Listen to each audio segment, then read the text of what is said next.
د ازل او د قلم د ستر او مهربانه خالق په مبارک نوم.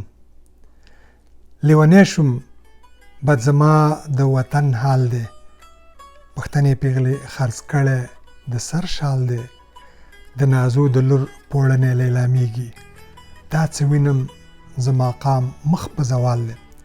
ډېرو قدرمنو او ښاغلو دوستانو سلام او ښې چارې.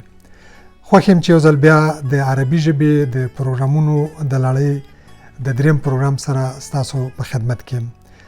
زموږ د نن ورځې پروګرام به 3 لنډ مطالب په بر کې ولري.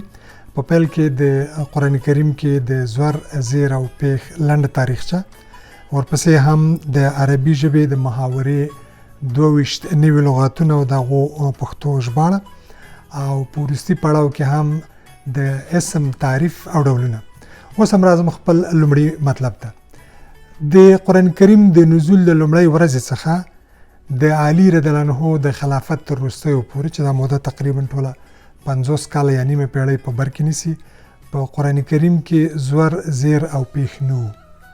یوه ورځ علي رضی الله عنه په خپل دفتر کې ناست و، یو سړی راغی، غالبا زموږ غوندې عجم و، د قرآن کریم یو تلاوت د آیات تلاوت وکړو، ډېر ګډې وډې ویو. هغه خپل والي ته، د بصري والي ته چې ابوالاسود الدؤلي نومېده، هغه ته یې مخ واړو چې ابوالاسود د دې ستونزې د حل یوه لاره پیدا کړه. چون چې دا سړی خپله عالم او ادیب او شاعر او ډېر پوه سړی و، نو د ویل کېږي چې د سیریاني ژبې څخه دغه زور، زیر، پیښ او نقطې کاپي یا نقل کړلې او د قرآن کریم د لوستونکو د هر چا د تلاوت دپاره دا ستونزې د تل دپاره حل کړه چې موږ تاسو ته خیر را رسیږي. ابوالاسود دؤلي خپله تابعي دی، قریشي دی، په مکه کې په 14 کال د هجرت کې پیدا شوی او بیا په 9 هجري کال کې په سوریې کې غالبا د طاعون د مرض له امله وفات شوی دی. همدارنګه ویل کېږي چې حجاج بن یوسف ثقفي او ناصر الهیثم دا دوه نور هغه کسان دي چې دغه سلسله کې، یعنی د اعراب د قرآن کریم چې دغه زور و زیر دی چې مې اشاره وکړه، په دې کې دوی هم لاس درلوده چې قابل د قدر دی. باید ووایم چې سیریاني ژبه دا یوه ډېره لرغونې سامي ژبه ده چې د حضرت مسیح د پیدایښت نه وړاندې او له هغه نه وروسته هم تر 4مې 5مې پیړۍ پورې په شام، عراق او د شبه جزیره عربي په ځینو منطقو کې په دې باندې خبرې کېدلې، مګر اوس دغه نه لري، اوس په یو حساب مړه شوې یا نور ژبو ته اوښتې او بڼه یې تغییر شوې ده. اوس هم راځم خپل دوهم مطلب ته. المطار، المطار میدان یا هوایي ډګر. الطائره، الطائره طیاره یا الوتکه. الطیار، الطیار پیلوټ. الجواز، الجواز پاسپورت، جمع جوازات پاسپورتونه راځي. التأشیره، التأشیره ویزه چې جمع التأشیرات دی او ویزې. ورپسې هم التذکره، التذکره ټیکټ او جمع تذاکر دی، ټیکټونه. او وروسته هم الشنطه، الشنطه. الحقیبه، الحقیبه بکس یا صندوق. الغرفه، الغرفه کوټه. المفتاح، المفتاح کلی یا کنجي. الشرطه، الشرطه پولیس. المرور، المرور ترافیک. الشارع، الشارع لاره یا سړک. اشاره المرور، اشاره المرور د ترافیکو اشاره. الهاتف، الهاتف تليفون. السفاره، السفاره سفارت. القنصليه، القنصليه قنصلګري. سيارة الأجرة، سيارة الأجرة تاكسي. الباص، الباص بس يا سرويس موتر. السيارة، السيارة موتر أرنو موتر تشوسي. المطعم، المطعم رستورانت.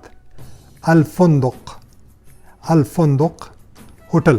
مګر دلته یو جالبه نکته شته ده چې موږ تاسو په وطن کې رستوران ته هم هوټل وایو، خو داسې نه ده. رستوران هغه ځای ته ویل کېږي چې په هغې کې ډوډۍ خوړل کېږي، او هوټل هغه ځای ته ویل کېږي چې هغې کې شپه سبا کېږي، سهولتونه لري، نور خدمات لري او ډوډۍ هم پکې خوړل کېږي. اوس هم راځم د خپل دریم او وروستي مطلب ته. په تیر پروګرام کې مو اشاره وکړه چې کلمه په درې ډوله ده: حرف، اسم او فعل. د حرف په باره کې مو خبرې وکړلې چې حرف د هجا حروف 28 دي، که یو وي که دوه وي که 28 وي، خو په تنهایی صورت باندې معنا نه ورکوي. وایي چې کوم ځوان سړی په لار کې روان و ژړلې، چا ته پوښتنه وکړه چې ولې ژاړې، ته خو غټ سړی ښه نه ښکارې. هغه ورته ویل چې موږ یې ووهلو. وایي ولې یې ووهلی؟ وایي هغوی دوه وو ما ولاله ځان له.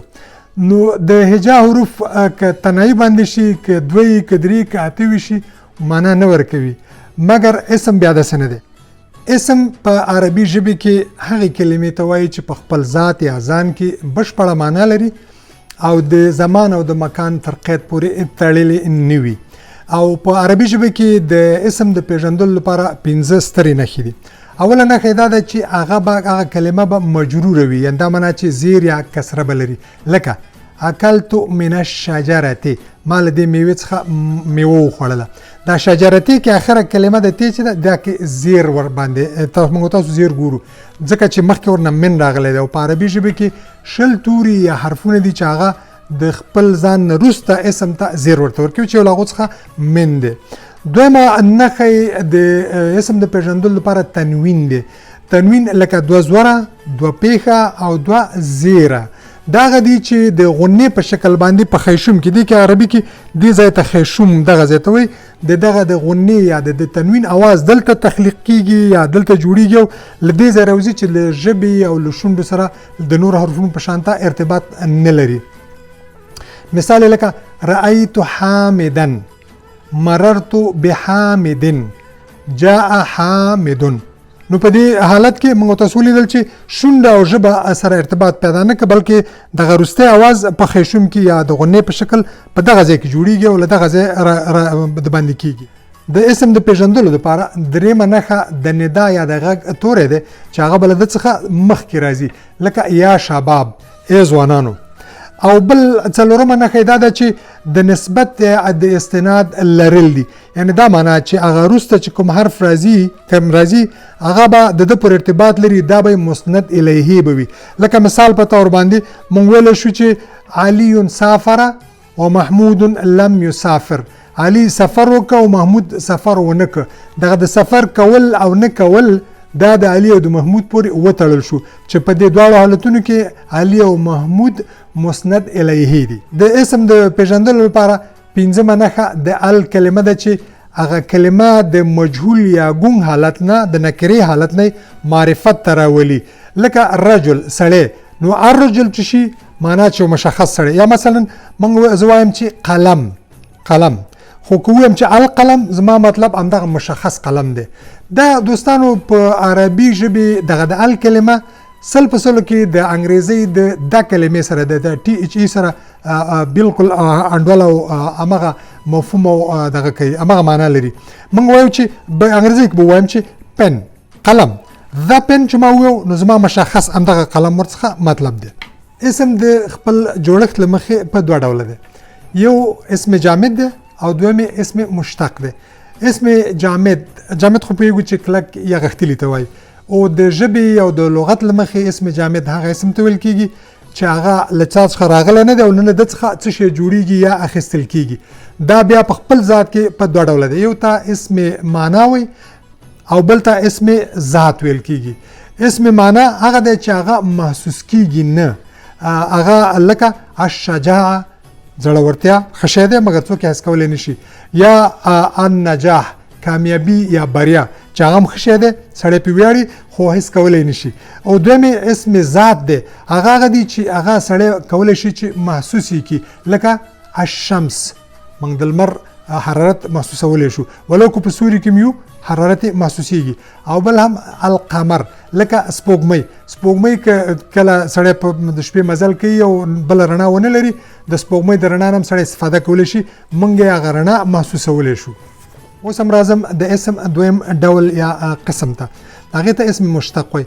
اسم مشتق هغې کلمې ته وایي چې له بل څخه اخیستل شوی یا له بل څخه راغلی وي چې معمولا د خپلې لومړنۍ یا مخکنۍ کلمې څخه اخیستل کېږي او له هغې څخه منځته راځي. دا بیا په دوه قسمه دی. یو هغه دی چې هم په ذات او هم په معنا باندې دلالت کوي، لکه اسم فاعل عالم، اسم مفعول لکه معلوم، اسم تفضیل عالم یعنی ډیر پویا، صفت مشبه لکه شریف، سهل اسانه، عطشان تګه. بل صيغه مبالغه ده، صيغه مبالغه لکه کذاب دروغجن، کذابه دروغجنه. بل اسم تفضیل دی. اسم تفضیل هغه ته وایي چې دوه نومونه دي په ډیرو شیانو سره برابر دي مګر دا یو په دې بل باندې یو څه په اصطلاح یو پټه غورواله بهتري ور باندې لري. لکه د مثال په تور باندې الفهد اسرع من الاسد. ټول پیغو چې پړانګ هم منډه وي چې کله ښکار کوي او زمری هم وي، خو پړانګ یا چیټه بل خصوص هغه په زمری باندې په منډه کې ګړندی او توند ور باندې. د اسم مشتق بل نوع یا ډول اسم مصدر دی. ټول پیغو چې مصدر خو سرچینې یا ماخذ ته ویل کیږي، خو د ژبې او د لغت په اصطلاح کې هغه کلمه ده چې د یو کار د کېدلو او نه کېدلو اظهار په د پورې تعلق لري یا تړاو لري، البته هغه د زمان او د مکان له قید څخه آزاد وي. لکه ملعب الکره د فوټبال میدان، یا عطا او بخله یا چاته ورکړه، او بل عون کومک مرسته یا بسپنه. مصدر په څو قسمه ده چې یو ته مصدر میمی وي چې په اول کې میم راځي، بل اسم مصدر ده، ورپسې مصدر مصنوعي ده، او بل هم مصدر المره الواحده ده چې یو ځل راځي. دوستانو تشویش یا اندېښنه مه لرئ. د اسم د انواعو یا د ډولونو یا د تعریف په اړه چې ما کوم معلومات ستاسو خدمت ته وړاندې کړل هغه ما دلته تیار په پښتو لیکلي دي او خلاصه یا نچوړ مې دلته راخیستی دی چې انشاءالله د ویډیو سره به مل یا د ویډیو په پای کې به دا هم تاسو وګورئ. او که بیا هم کوم دوستان سوال یا پوښتنه لري تاسو کولی شئ چې په خپل کامنټس یا تبصرې یا تعلیقاتو کې ما ته یې ولیکئ. زه به د خپلې وسې پورې کوشش وکړم چې د هغې پر روانو پروګرام کې تاسو ته د هغې جوابونه درته مهیا او برابر کړم. تر هغې مو په رب سپارم، کور مو له غلې ډک.